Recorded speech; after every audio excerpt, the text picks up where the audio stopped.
Good morning. I'm Christy James, the Product Manager for Access Transparency with Ganesh, the Product Manager for Data Regions, and we have Rob from PwC joining us today for a fireside chat. Okay, this is going to be interactive.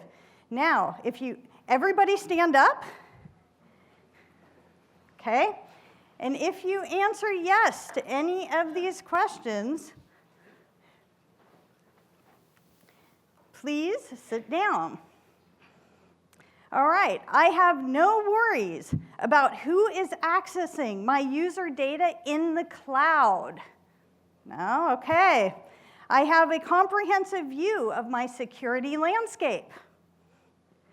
I trust the location of my user data in the cloud. I have infinite time and resources to track and mitigate security concerns. Okay, I didn't lose many of you. So congratulations, you have all found the right room. You're in the right place. You can sit down now. Or if you were already sitting and you have all your security buttoned up, you can stand and find another session. It's okay. No, just kidding. We actually locked the doors. You're trapped here. I'm not letting you out. Okay, get ready for some security fun. We're going to start with an overview of Google's platform security, and then do a deeper dive on who accesses your G Suite data and the location of that data. If you have questions, we'll be available after the close of the session for personalized chats. Okay, one moment here. Little optimization, there we go. Okay, transparency is part of Google's DNA. Protecting your data is our top priority. We work hard to earn and maintain trust with our customers through transparency. Google does not sell your data to third parties, and there is no advertising in G Suite. We never collect or use data from G Suite services for any advertising purposes. You, our customer, not Google, owns your data. The data that companies, schools, and government agencies put into G Suite services does not belong to Google. Whether it's corporate intellectual property, personal information, or a homework assignment, Google does not own that data, and Google does not sell that data to third parties. You stay in control and in the know. We're committed to providing you with information about our systems and processes. Whether that's a real-time performance review, the results of data handling audit, or the location of our data centers. It's your data, and we ensure you have control over it. You can delete your data or export it at any time. We regularly publish transparency reports detailing how governments and other parties can affect your security and privacy online.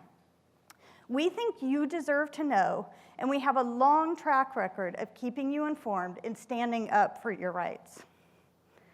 For many of you, security is part of your day-to-day discussions, or you probably wouldn't be in this room. Let's take a look at an example of a file in Google Drive. When someone accesses that doc, it's a fast and seamless experience. But a lot goes on behind the scenes to make sure that that data is secure. Our Drive file is encrypted in transit, encrypted at rest, and stored on Google servers verified by our Titan security chip. Every Google server contains one of Google's Titan security chips. Titan helps make sure that no unauthorized machines or software operates on our network. If Titan is not present and cannot verify the integrity of the server's software, the server will not boot. If everything is as expected, the machine comes online and is ready for action. Physical security can be traced all the way to our data centers, which feature metal detectors, secure access cards, and biometric scanners. Data centers are monitored 24/7 by high-resolution interior and exterior cameras and have large fences and vehicle access barriers to protect unauthorized entrance. Now that you know more about how we secure our physical systems and data, let's talk about data access. We get it. When systems and content are on-premise, You can physically touch and control access. Now in the cloud, you feel like you don't have the same level of controls that you're used to.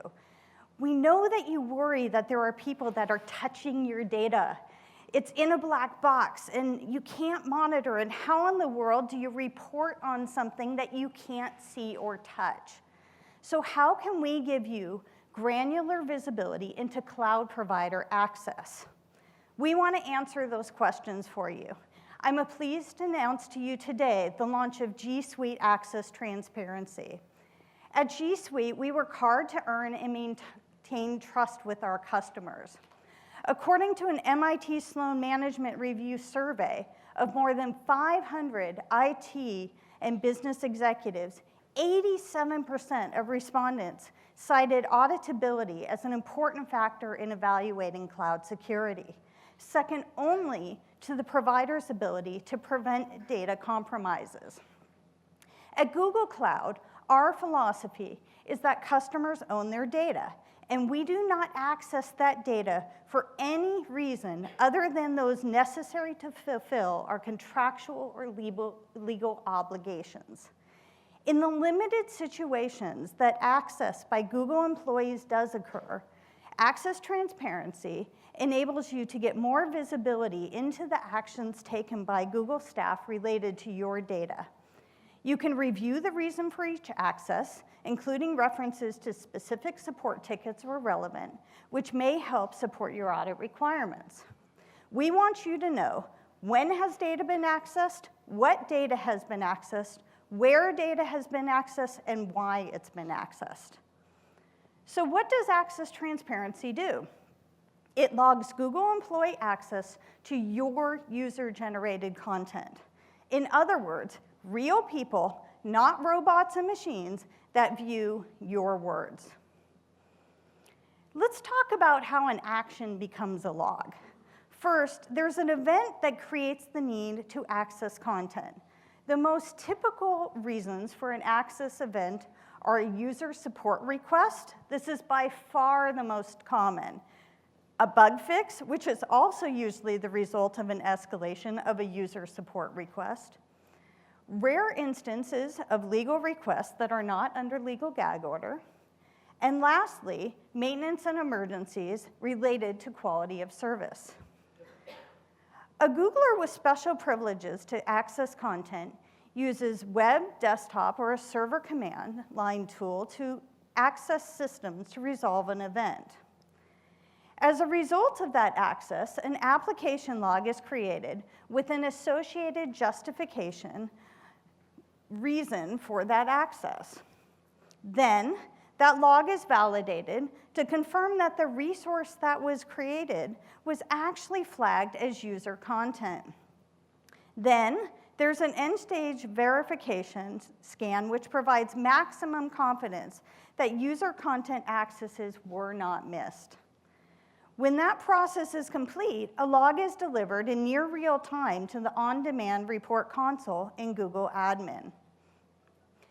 We want you to feel confident in the cloud and completely banish the black box by bringing transparency with specificity to your fingertips.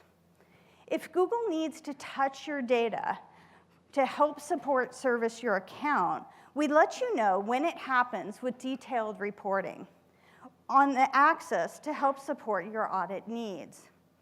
We share the exact resource and product that was accessed, the date and time of that access, the country location of the Google employee, the reason for the access, such as customer-initiated request for assistance, along with the associated case number, the log number ID, and the content owner's email or team drive location. You'd think that this would all be quite complicated, but we've made it simple to avoid noise and overhead for already burdened administrators. Not only do the log files just appear with no intervention necessary in your reporting console, you can avoid the console completely by using the API to integrate with your SIM tools or obtain a total view of access events across your security landscape. Or, with a single click, you can download the logs or view them in a sheet. If you're a G Suite Enterprise customer, you don't need to do anything. It will just magically appear in your admin console reports as a new option for access transparency as we roll this out over the coming weeks across all enterprise customers for no additional cost. Access transparency logs cover the G Suite products that you use the most, plus also includes cloud search capabilities, indices, and search intelligence features for these products. I'm pretty sure everyone here knows Gmail, right? Anybody not know Gmail? No, I'm pretty sure y'all got that one. But let me tell you a little bit about the other covered capabilities. Cloud search is what powers your in-app searching. So when you use the search bar in apps, you're evoking cloud search capabilities. And all those cool features like Gmail type ahead and the way it predicts who you want to send a message to, that's part of our search and intelligence. We make sure that we're covering the app data with access transparency, even for the intelligence features. Now that I've shared with you how Google respects privacy for user content with access transparency with no additional costs or setup time, Ganesh is going to talk with you about how data can be located in the region of your choice. Ganesh? Good morning, everyone. Thank you very much for making the time to be with us here today. I am Ganesh, a product manager with Google Cloud's G Suite. And like Christy mentioned, I'm here to tell you a little bit more about data regions. So let's kick things off with a small game of trivia. Let's all walk into one of our largest data centers. Let's go in there and pick up all the servers that exist on all of the racks in that one data center. And let's say we were to stack up all of those servers in a single column. How many feet tall do you think that single column would be? Come on, don't be shy. Let's get a few guesses. Each server is about a few inches tall. Way higher. Sorry? Mount Everest. Well, I think the gentleman here stole my thunder a bit, but kudos for that. A little higher than that, though. So we're about 34,000 feet, which is 5,000 feet taller than Mount Everest, the tallest mountain on planet Earth. Let's go to a different data center. Let's walk into the one in Netherlands. And let's say we were to pull out all the cable from that data center and line it up in a single line. I think we'll have to move the unit of measurement from feet up to something higher, let's say miles. Any guesses on how many miles long that would be? I was almost nervously looking over at the gentleman again if he'd steal my thunder again. It's about 10,000 miles. Just to give you a sense of what that is and to put it into perspective, it's the distance from here to Tokyo and back. I'm sure you're all wondering why are we playing this game of Jeopardy in the middle of a G Suite data control session. I was hoping it would be a fun way to give you a sense for the scale at which we operate our infrastructure. Notice that each of these stats is about one data center. When you multiply that many times over, you get the power of Google's infrastructure at work. Like Sundar and Thomas mentioned in the keynote yesterday, we've been spending a couple of decades with over tens of billions of dollars of investment to really invest in building out such a powerful backbone. It is this backbone of networking and infrastructure that powers G Suite. It is this backbone that enables G Suite to serve billions of users and exabytes of data in a highly available, highly reliable manner. What's more, it is also this backbone that enables G Suite to be very performant with sub-second latency, irrespective of wherever you are in the world. Now, you may be wondering, why does sub-second latency really matter? It's not like we're launching rocket ships to space. It does, and here is why. Let's take real-time collaboration, for example. This is a feature that allows your end users to capture and convey thought irrespective of wherever they're located physically. What it does is it breaks down physical boundaries without the need for travel, reducing your total cost of ownership. Yet, it allows for seamless collaboration between geographically dispersed teams. Now, some of you may be saying, oh, I get it, it's between devices and all of that, but Ganesh, get with the times. This is a decade old, right? So 2010. Let's move to something that's a little more recent. A few months ago, we launched Gmail's Smart Compose feature. This feature surfaces machine learning in a very meaningful and contextual way.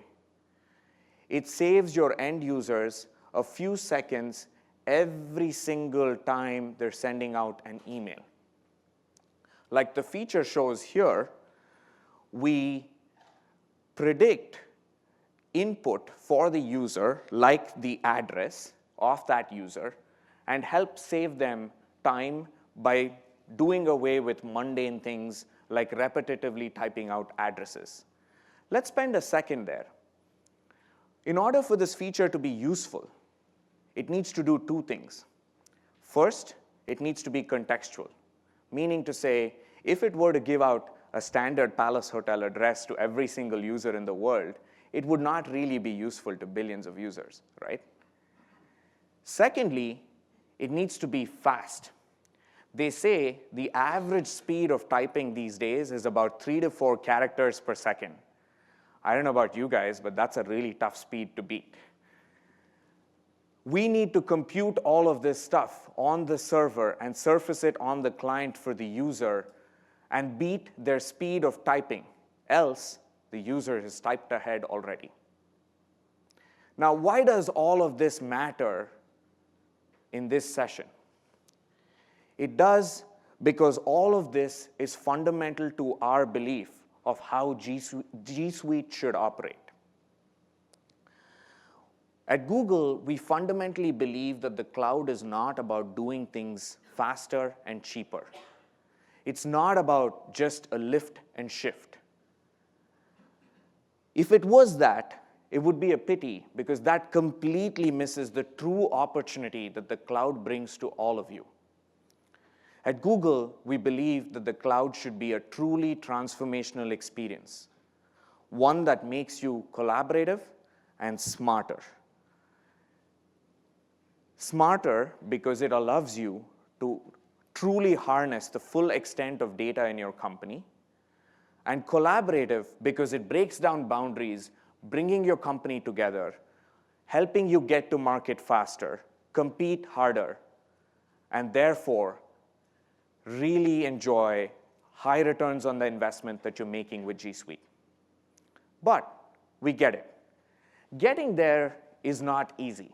Transitioning to the cloud is often a journey ridden with complex operational and management challenges. And sometimes you have to make harsh trade-offs that give up these very benefits that I spoke of, right? That's where data regions comes in.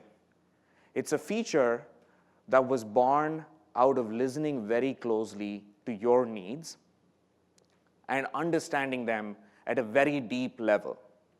Last year, we announced general availability of data regions, allowing you to select the United States or European regions for organizational units within your domain. We went the extra mile to ensure that you didn't have to make any harsh trade-offs that I spoke of with this feature. How did we do that? Let me jog back a couple of years. We started out by reaching out to all of you to better understand your needs. 3 things became apparently clear. The first, data moves are extremely complex to set up. They require very specialized skills. Secondly, we heard that deployments aren't easy to manage. There are delays, there's no visibility into timelines, and it's a prayer every single time. Thirdly, we heard that each time there was a data move, It was disruptive to your business and to your end user's experience. We heard these three themes so often that each time we heard one of these themes, the entire team did a push-up. Led to very sore shoulders. We have a really solid fit team. On a more serious note, we took all of these needs back to the drawing board, and we went back and asked ourselves this important question. We asked ourselves, how can we design the best data region solution for our customers? Notice, we didn't ask ourselves, how do we check off the data location box? We asked ourselves about being the best. Now, you may say, oh, the best? That's kind of subjective. What does the best exactly mean? To us, the best boils down to three key themes. We built data regions to be intuitive, to be elastic, and to be enterprise ready. Let's spend a minute each on what each of these themes mean. Let's start with intuitive. At G Suite, we fundamentally believe that managing your domain, irrespective of how large or complex it is, should not require a PhD or poring through boring user manuals. So we've made the feature extremely simple and easy to understand. In a matter of a few clicks, by selecting organizational units in the region, you can set data region settings for your entire domain. We abstract away all of the complexity and do all of the work, hard work behind the scenes, making you all look like superheroes within your domain. The second thing is we understand it. Markets today move really fast. Industries are changing on their head in the matter of a few years. You acquire companies, you divest and spin off divisions, users move jobs, regions, etc. This is why we've given you full flexibility. You can make as many changes as you want, no minimum seat requirements, no caps on maximum changes. Please have at it. We will take care of all the hard work of moving data behind the scenes. Secondly, data regions is elastic. To us, this meant that data regions needs to adapt to your needs, not the other way. How does it do that? It's a truly set it and forget it feature. You just need to set the setting and forget it.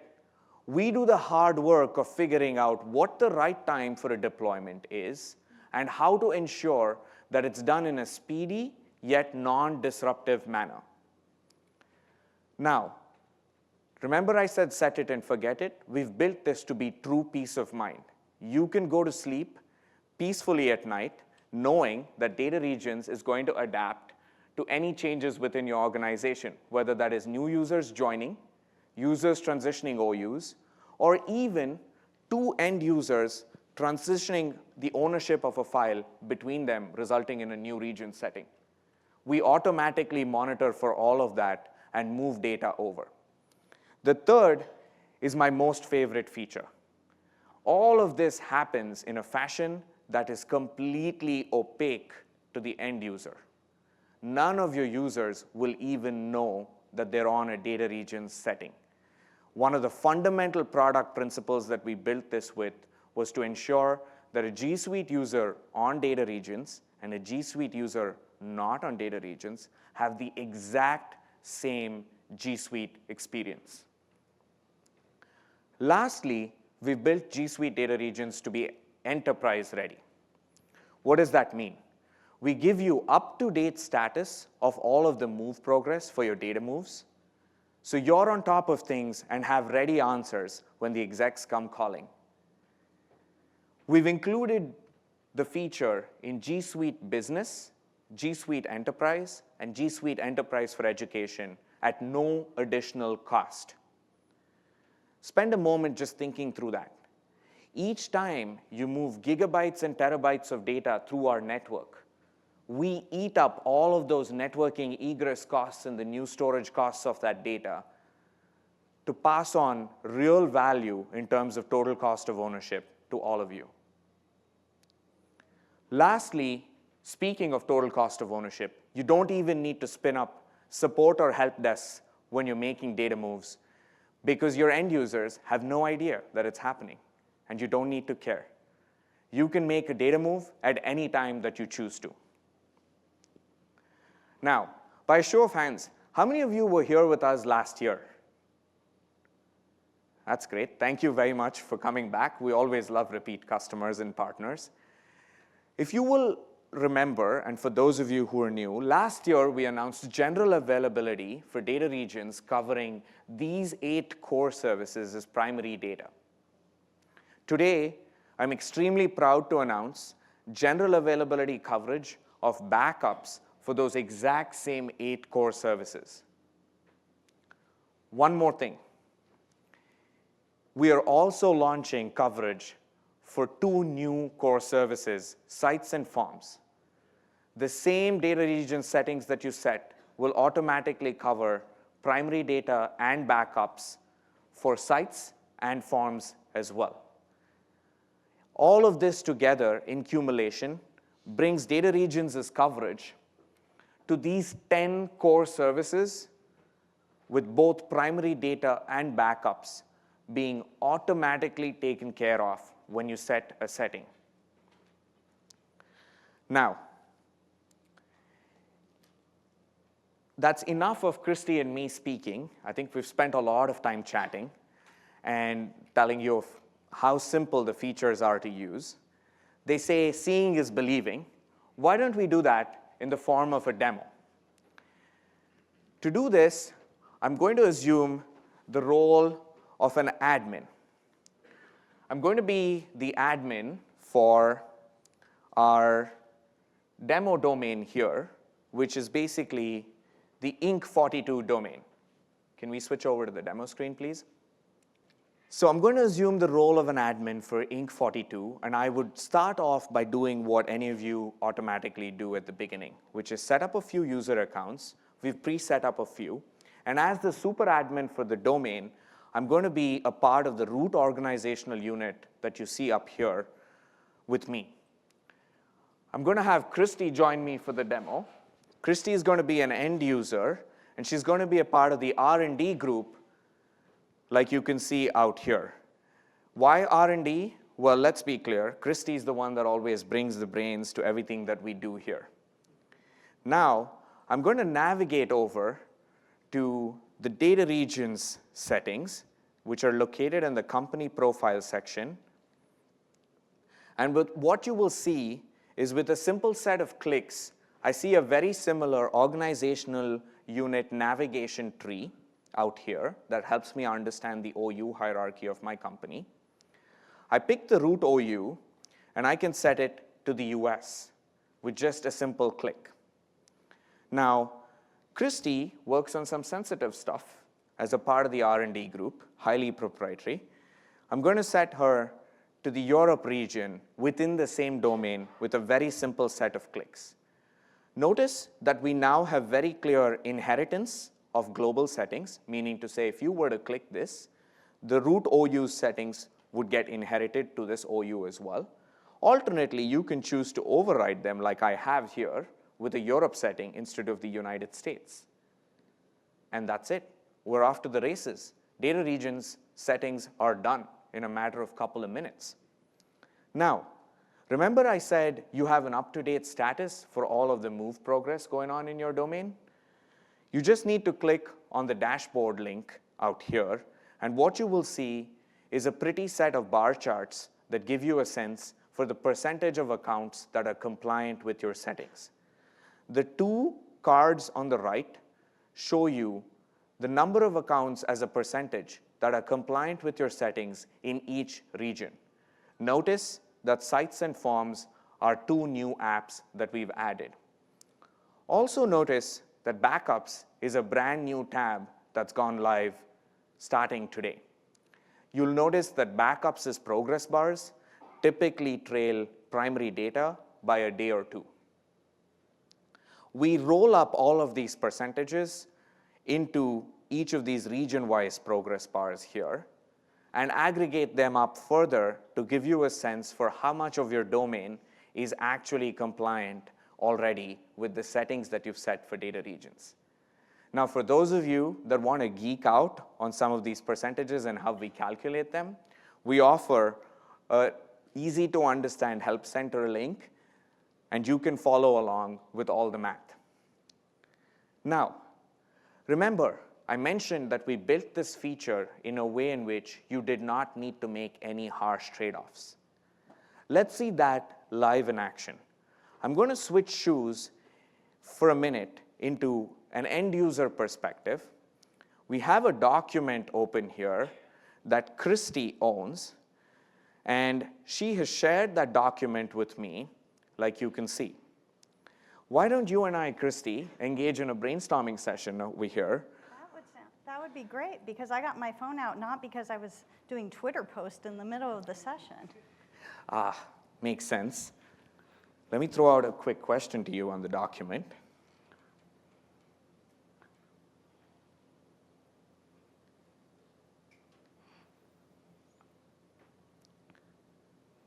I think we just went offline.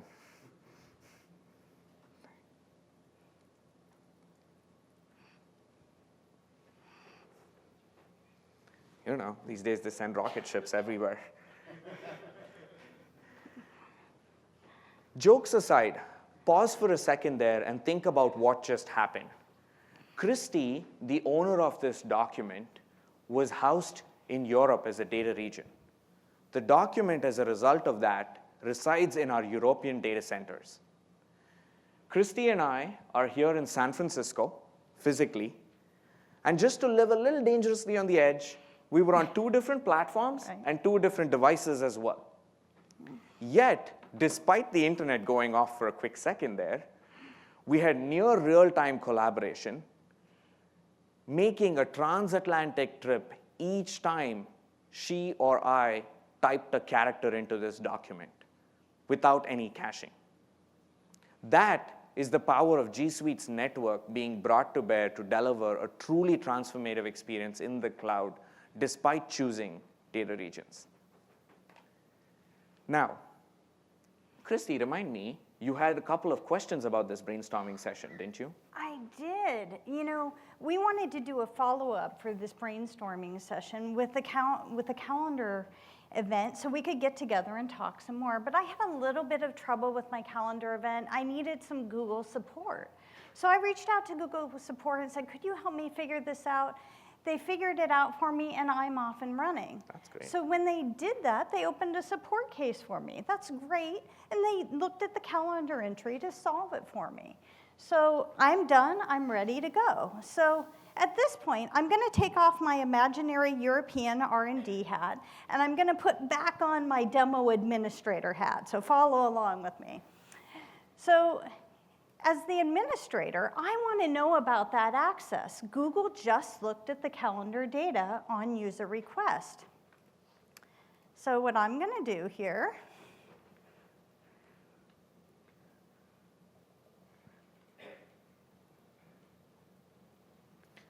We're is so log secure. back in. Just want to make sure it's you. Right.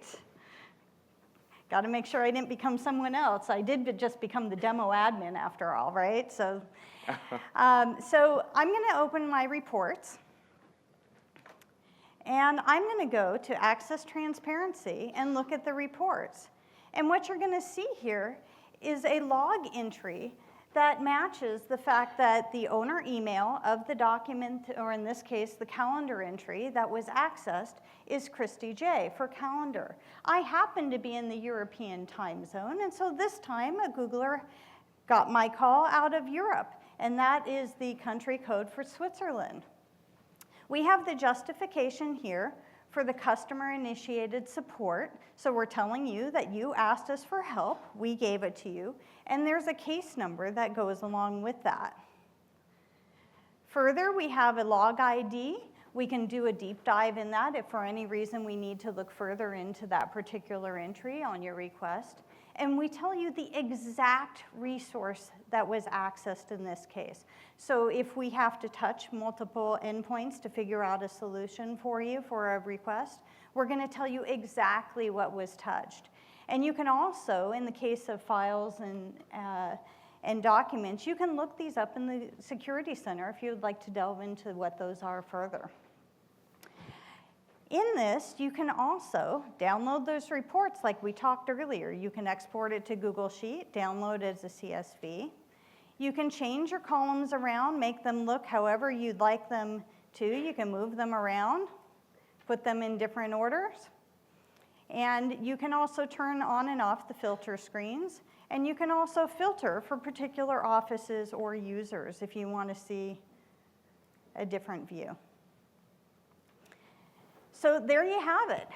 In a matter of minutes, Ganesh and I have set up data regions policies, checked in with our domain's data move progress, and looked at Google's access of our data. That was a showcase showing the simplicity and scalability of access transparency and data regions in action. Absolutely. Thank you, Christy. Now, all you've heard so far is Christy and me speaking about our products. You could say that Googlers usually speak very fondly of the products that they build because of the care and effort that goes into them. We build our products by really engaging very closely with customers extremely early in the development lifecycle. One such customer that we're fortunate to have is PwC. What's more, we have the good fortune of them being a trusted partner of ours as well. We thought it would be great to give all of you a much more well-rounded perspective by hearing directly from them. Ladies and gentlemen, it gives me great pleasure to invite Rob Tollerton, who's the Director of IT at PwC, onto stage. Rob? Thanks, Ganesh. Got it. So I've noticed that there's 2 white chairs and a chair of a different color, and I'm just a bit concerned about that, but We wanted to ensure you're in the hot seat, Rob. Right. thank you. Thank you. Thank you very much for joining us today. Do you want to kick things off by telling us a little bit about your organization, PwC? Happy to. So PwC delivers professional services through a network of member firms that are located in 158 countries. We have more than 250,000 people helping organizations and individuals create value through delivery of quality assurance, tax, and advisory services. In our last fiscal year, PwC provided services to more than 100,000 businesses, including 429 of the Fortune Global 500. So being able to collaborate with our clients is one of our core tenets. That's great. So tell us a little bit about your G Suite journey so far. Sure. So we started our journey with Google in 2014 as part of a network-wide business and digital transformation program. G Suite services have provided PwC with a broad set of tools that are enabling our people to collaborate more effectively regardless of their location. I think as a global organization, client engagements and other firm activities often rely on us bringing together virtual teams and using a broad collection of digital aids. So G Suite has been a great enabler for us. It has provided us with a set of tools that allow our people to focus really on delivering services to our clients. Great. That's great to hear. Given the scale of PwC's businesses that you spoke of and your deployment of G Suite, could you tell us a little bit more how you've set it up and how you're managing it all? Sure. So as a global network of member firms, we respect the legal and regulatory requirements that govern the handling of data in our possession. While these requirements often vary country to country, we don't want technical barriers to really artificially inhibit our staff's ability to work together.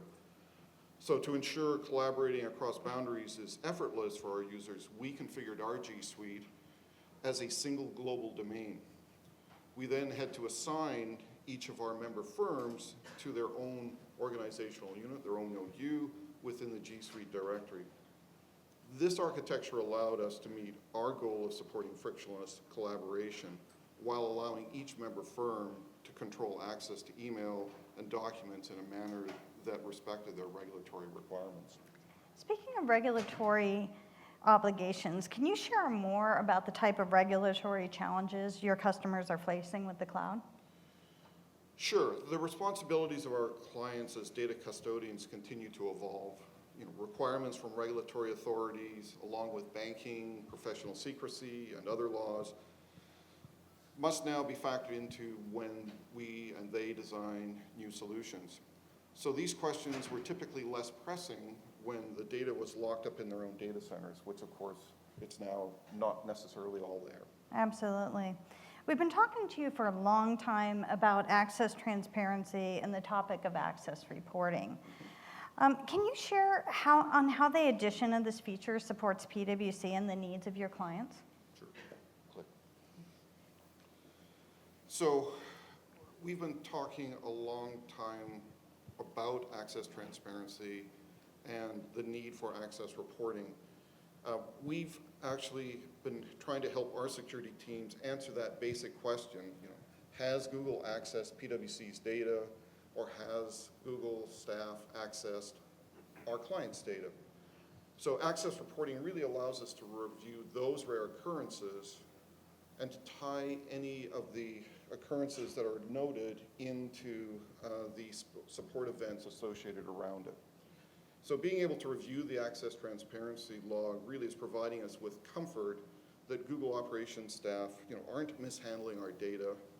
And really, up until now, that's been a manual and somewhat more cumbersome process. That's interesting. So in your work with your clients, can you kind of share with us some of the fears that they have as you're transitioning to the cloud? Sure. So, whoa, sorry.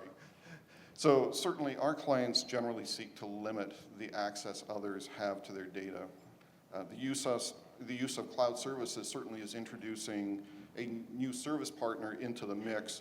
And as we know, those service partners have the technical capacity to access the data. So ultimately, our clients want us to be able to assure them that their data is being used only for the purposes that they agreed between themselves and us to go forward with. Does access transparency help address those concerns? While Google makes contractual commitments, as you called out, to your customers, and we do the same with our clients, operational support scenarios arise that require a need for Google staff to access customer data. And access transparency is providing us with a mechanism by which we can provide our clients with an on-demand audit support model, should it be requested. So PwC has been with us for a long time during this journey of access transparency and was one of our early adopters. What are the things that you've learned since you've started seeing the access transparency reports? So I think the most surprising observation has been how infrequently Google support staff require access to our data to address the issues that come up from time to time. So even with 250,000 users and many petabytes of data in our G Suite domain, there are days when we don't even see any entries around new access events taking place and being recorded in the logs. That comes as no surprise to me, because the most challenging part of this entire demo and our communications with our beta customers was actually getting entries to see, and even for the team that builds the tools. So that's comforting that you didn't see them either. So in any event, I think for us, access transparency really has provided us with the log entries and referential information needed by our security teams to respond to the data access questions that they receive. So we've been able to view and download the filtered reports, just as you showed in your demo. And I think we're also looking forward and expect our security teams really to make use of the API and link it into our Splunk backend so that they can do additional analysis. Right. I don't think you're going to need BigQuery kind of scale for this one. Switching tracks a bit, why is data regions important to PwC? So Google's cloud architecture is addressing most of the data management needs that we have today. It's allowed us to collaborate in a seamless manner, and it's certainly transformed how we engage. However, some of our clients, and some local authorities require us to hold certain types of data in specific locales. So data regions has enabled us to address some of those requests, particularly in Europe. And the use of data regions really has been found not to impact our users' ability to collaborate seamlessly across those regions. Right, and we've been working together closely for about a couple of years now, so thank you again once more for all the fantastic work we've done together and being such a trusted partner. You've had the feature on and live over the past year or so. What has that experience been like for you, and what do you think of the additional coverage that we announced today? So we've now assigned a number of our member firms to the European data region. Operationally, it's worked exactly as advertised. It's great to hear. Once we assign a data region to an OU, really the only task that our administrators have had was to monitor the progress of that actual migration. As you promised, we've been we haven't really been exposed to any of the operational complexity needed to perform the migration. And I think more importantly, none of our users have really been impacted by the move. So, I think that, coupled with the fact that no one has observed any performance issues, is a positive. In fact, we don't even bother to tell our users that we are doing a region reassignment, and as such, really, from their perspective, it's a non-event. I think looking at how you've expanded coverage this year to include sites and forums, that's a logical next step from my perspective. And I think adding backups to data regions really demonstrates that Google understands the data control requirements that some of their customers, your customers, have. So, now I think it's a more holistic solution for all of us. Thank you. That's great to hear. Now, one of the things that I wanted to kind of also get a sense for is, Christy and I announced a couple of features today, but given that everything we've covered in this session so far, how do you see PwC leveraging just these controls, not just these controls, but other ones that you have in G Suite for data? Any best practices that you'd like to highlight for the audience? I think looking after data and managing the life cycle of data is a top-of-mind task for all of us these days. Certainly, there are a lot of other data controls that are available, and we are leveraging them, as I'm sure many of your customers are. So whether it's user access and application execution controls, or whether DLP and information rights management, taken collectively together, it's really, I think, providing a solid solution for us now. Thanks, Rob. Thank you, Rob. So we have a huge thank you to Rob today for joining us today to share your thoughts and experience. We really appreciate the insights that you've provided us today. Thank you all for joining us today for the launch announcements of G Suite Access Transparency and the expansion of data regions to backups, plus the addition of forms and sites. To learn more about the products, you can scan the QR codes on the screen, or you can also visit us at the Google Security booth in Moscone South, Section D, for an Access Transparency demo showing coverage for both G Suite and Google Cloud. For the directionally challenged, that would be the back right corner of the main exhibitor hall. So thank you very much to our producers and support team who made this experience possible. This concludes the end of our session, but we'll be rolling out to the lobby here if you have more questions for us, and you can see us at the booth at Moscone. Thank you very much and have a great day. Thank you.